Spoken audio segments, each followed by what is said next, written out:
प्राप्तिप्रदो भूयास्तानकि भवन्तो महान्तो न गृह्णन्तो अस्य नूतनवधूवरयोः अनन्तरं शीघ्रमेव जीवत्सुपुत्रा प्राप्तिप्रदो भूयास्तानकि भवन्तो महान्तो न गृह्णन्तो तन्नक्षया आदित्यादीनां नवानां ग्रहाणां शुभ आनुकूल्यं भूयास्तानकि भवन्तो महान्तो न गृह्णन्तो आचन्द्रार्कं दत्तनमिञ्चि वंशाभिवृद्धिरस्ति भवन्तो महान्तो न गृह्णन्तो इन्द्रस्तोमं पिबतो क्षेमो अस्तु नः हर हर नमः पार्वतीपतये సభాయే నమః సభకు నమస్కారం. ఈ వివాహం ఎంత సంతోషంగా ఉంది. ఈ బంధువర్గంతో అందరూ బాగా బ్రహ్మాండంగా బాగా గ్రాండ్గా దగ్గర ఉండి చేసి ఇంకా నాకు ఒక సంతోషం ఏంటి అంటే జగదీష్లో నాకు ఎప్పుడు వచ్చో తెలుసు. జగదీష్ ఈ ఊర్లో ఉన్నాడు, పోతున్నాడు, పనికి పోతున్నాడు, అప్పుడప్పుడు చూస్తుంటాము వివాహాలత. అయితే నేడుగా తెలిసింది వాడు ఒక మౌస్ ఏమీని ఇంతమంది బంధువులను ఇంతమంది జనాలను వాడు సంపాదించి పెట్టినాడు. అదిదా కావాలా రూపాయి ఎప్పుడు కాంటే మనకు వచ్చేసాను. మనుషుల్ని సంపాదించేదా ఈ కాలంలో చాలా నిండా కష్టం. అది మనుషుల్ని సంపాదించేదా. అందువల్ల అటువంటి మనుషుల్ని మన జగదీష్గా ఎంతమంది వచ్చినారు నిన్న. ఈరోజు తలవార పెళ్ళి ఎంతమంది వచ్చినారు, ఊరు వాళ్ళు కావచ్చును, సొంత వాళ్ళుగా కావచ్చును, అశ్విని శాస్త్రులు వచ్చినారు జగదీష్ కోసం. అంత లెవెల్ కూడా అంత దూరం వాడి మనుషుల్ని సంపాదించి పెట్టినాడు. అందువల్ల అంత సంతోషంగా ఉంది ఈ యొక్క వివాహంలో. అదే మాదిరిగా ఈ వివాహానికి ముఖ్యమైన కారణంగా ఉండి దగ్గర ఉండి జ్యేష్ఠ భ్రాత పితృ సమాన అని మనకు ఒక వేదవాక్యం ఒకటి ఉంది. అంటే జ్యేష్ఠ భ్రాత పితృ సమాన అట్లంటే భ్రాత అటంటే అన్నని పేరు. జ్యేష్ఠ భ్రాత అంటే అన్నకు చెప్పిన ఒక వాక్యం అది. భ్రాత అటంటే అన్నని పేరు. పితృ సమాన అన్నకు వచ్చి అన్నంతా నాయనకు సమానంట. అటువంటి ఒక జగదీషు వాళ్ళ అన్నకు వచ్చేసి జ్యేష్ఠ భ్రాత నాయన స్థానంలో ఉండి అమ్మ నాయన స్థానంలో ఉండి ఏం చేయవలనో అదే మరిగా అన్న వదిన దగ్గర ఉండి తమ్ముడు పెళ్ళిని చేసి ఉన్నారు. ఇది నేను ఫస్ట్ టైం చూస్తున్నాను. నేను ఇది దండిగా మంది కూడా ఇది ఫస్ట్ టైంగా ఉండవచ్చును. ఎందుకంటే ఒక తమ్ముడి కోసం తమ్ముడు చేస్తా అంటే వేరే. తమ్ముడు అన్న భార్య కీర్తన ఎందుకు ఎంత దూరం బ్రహ్మాండంగా ఎంతో వైపు దండిగా వైపు నాకు డైలీ ఫోన్ చేస్తుండ్రు ఇద్దరు. ఏదైనా ఒక సందేహం ఎట్ట చేస్తే బాగా ఉన్నాం, తమ్ముడు పెళ్ళి బాగా గ్రాండ్గా చేయవలే అటని. దానికి ముందుగా ఏం చెప్పవలే అట్లంటే శ్రీరామ్ తమ్ముడి కోసం ఎంతనో ప్రయత్నం చేశాడు. తమ్ముడికి శీఘ్రంగా మనం బాగా ఉన్నాము, మన సొంత వాళ్ళు అందరూ బాగా ఉన్నారు క్షేమంగా, నేను పెళ్లి చేసుకున్నాను, నేను బిడ్డ కన్నా నా తమ్ముడికి ఒక మంచిది జరగలేని లోపల ఒక ఆదంగం వారు ఎప్పటి నుంచో ఉంది. అది నా దగ్గర ఎప్పుడప్పుడు చెప్తుంటారు.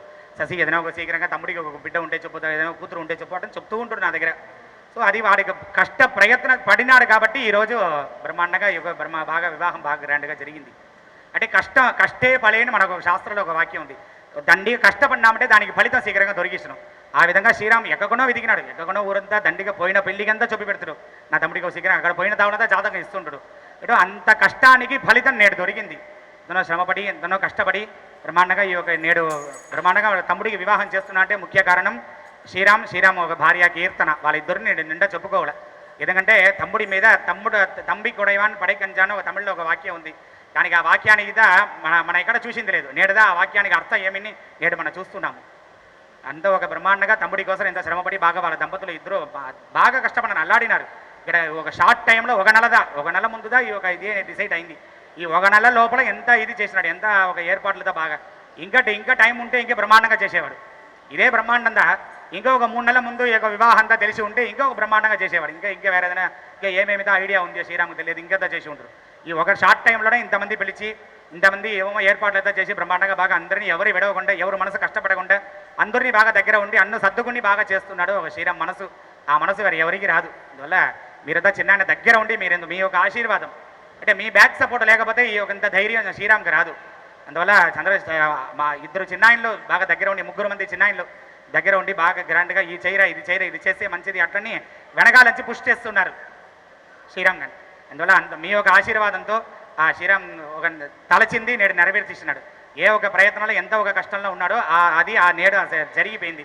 అందువల్ల అత్త కూడా రేవతి అత్త కూడా ఎంతనో కష్టపడినారు దగ్గర ఉండి. అంత కొడుకు పెళ్లి జరగడం రెండో వాడికి అవ్వాలని వాళ్ళు అందరూనే శ్రీరామ్ అంటే కష్టపడేది. మీరు కూడా కష్టపడి ఉంటారు. మీరు కూడా మన వాళ్ళు అందరూ కూడా ఎట్లయినా జగదీశ్కు ఒక పెళ్లి చేయాలి అట్లని మనంతా కూడా కష్టపడి ఉన్నాం. అందువల్ల ఈరోజు బాగా వేద ఆశీర్వాదంతో 2 దినాలు నేడు 2 దినాలుగా వేదమంత్రం పూర్తిగా మనం చెప్పినాము. దేనికోసం ఒక వేదమంత్రం అంటే వాళ్ళ ఇద్దరు క్షేమంగా ఉండేదానికి ఇదా. మా శాస్త్రులు ఒకే ఒక ఏమంటే మాకు మంత్రం చెప్పేదానికి మాత్రం టైం ఇవ్వాలి. ఏ ఒక పెళ్ళిలో మాత్రం అది లేదు. టైం అవుతుంది బొట్టు కట్టవాలని. అంటే వేదంలో ఆ 1 గంటన్నర సేపు లోపల దండిగా మంత్రాలతో ఉంది. ఆ మంత్ర బలంగా వాళ్ళిద్దరిని బాగా చూసుకునేది. ఆ మంత్ర బలం లేకపోతే మనకి ఎంత కోటి లెక్క ఎంత సెలవు చేసినా కూడా దానికి ప్రయోజనం లేదు. అందువల్ల ఆ మంత్ర బలం చాలా ముఖ్యం. అందువల్ల ఆ గంటన్నర సేపులో ఏ మంత్రం విడవకుండా బాగా పెద్దవాళ్ళ ఆశీర్వాదంతో, అందరూ పెద్దవాళ్ళ ఆశీర్వాదం, వేద మాత ఆశీర్వాదం, పరిపూర్ణ పెద్దవాళ్ళు మీరు వచ్చిన వాళ్ళందరూ కూడా ఆశీర్వాదంతో వాళ్ళిద్దరూ బాగా క్షేమంగా బాగా ఉండాలని ప్రార్థన చేస్తూ ఈ యొక్క వివాహం ఇప్పుడుతో పూర్తి అవుతుంది. ఇదే మరిగా 2026 జూలై మాసం నిన్న నాందిలో చెప్పినట్టుగా ఆ జగదీషు ఆ ఈశ్వరి వాళ్ళ దంపతులకు శీఘ్రంగా ఆడబిడ్డనో మగబిడ్డనో వాళ్ళిద్దరికీ శీఘ్రంగా ఒక బిడ్డ వచ్చి 2026 జూలైలో ఇదే మరిగా మేల్మాలో మనంతా కూడా నామకరణం చేయాలని మనంతా ప్రార్థన చేసుకోవాలి. ఈ సమయంలో వాళ్ళ నాయనని ఒకసారి బాగా ప్రార్థన చేసుకోవాలి. ఆయన ఆశీర్వాదంతా నేడంతా ఆయన ఆశీర్వాదంతా నేడంతా మనంతా ఒక ఊరికే మన ఖాయమేరి జరుగుతుంది. ఆయన ఆశీర్వాదంతా ఆయనదా చేస్తూ ఉన్నాడు. అక్కడి నుంచిదా మనంతా ఇది చేయరా అది చేయరా అని చెప్పేసి మనమంతా తోస్తూ ఉన్నాడు ఆయన. అంటే ఆయన ఆశీర్వాదం మనకంతా పరిపూర్ణంగా మన ఫ్యామిలీకి అంతా ఉండవాలి. బాగా క్షేమంగా ఆయన్నే మన ఇంటికి వచ్చి బాగా కొడుకుగా మన ఇంటికి రావాలని ప్రార్థన చేస్తూ ఈ యొక్క వివాహం ఇప్పుడుతో పూర్తి అవుతుంది. ఈ అందరూ మీ పెద్దవాళ్ళతో ఆశీర్వాదం చేసిన తర్వాత ఆ బిడ్డకు వచ్చేసి ఒడి కట్టవాలి. ఒడి కట్టేసి బిడ్డను వచ్చేసి మన ఇంటికి పిలుచుకోవాలి. గృహప్రవేశం చేసుకునేసి మన ఇంటికి పిలుచుకోవాలి. అయిన తర్వాత అందరూ కూడా మనంతా భోజనానికి పైసి వచ్చేసి వధువు గృహప్రవేశం. ఇది ఉత్త కడుపుతో బిడ్డ వచ్చేసి రాకూడదు కాబట్టి భోజనం చేసి మనం చేసుకుంటాం. அதே மாதிரியா இவா 2 பேர் பெண் குழந்தையை பெற்றவா.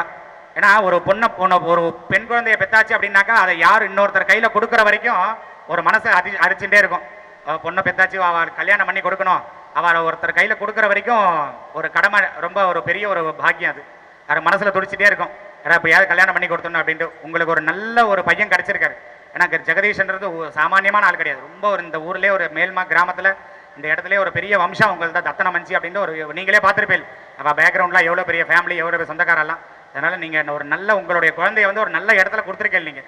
அதெல்லாம் நீங்கள் செஞ்ச பாக்கியம், பொண்ணு செஞ்ச பாக்கியம், அதெல்லாம் கூட அதனால் நல்ல இடத்துல குழந்தை போகிறா. அதனால் எல்லாருமே க்ஷேமமாக நல்லா இருக்கணும், சௌக்கியமாக இருக்கணும்னு எல்லாம் நல்லா பிரார்த்தனை பண்ணிக்கணும். சரிங்களா மாமா? இப்போ நீங்கள் 2 பேர் கீழே வந்து நமஸ்காரம் பண்ணுங்க.